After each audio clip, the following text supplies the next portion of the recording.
DS Diving Service here at Forced Family Fun. Just want to point out before I even look at the props, the boat is listing to the port side. I'm going to let the owner know, but we're going to go look at the props right now.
Bottom of the boat is dirty.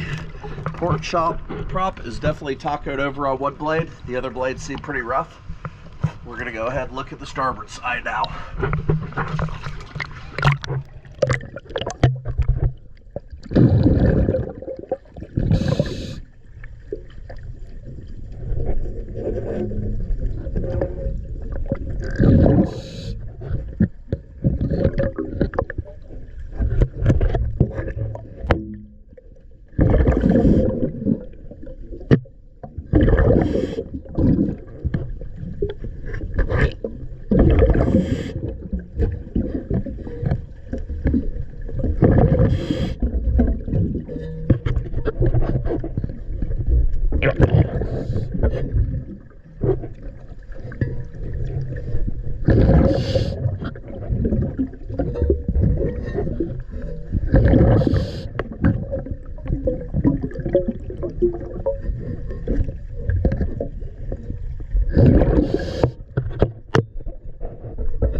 Starboard side appears okay, so we're just going to pull the port prop.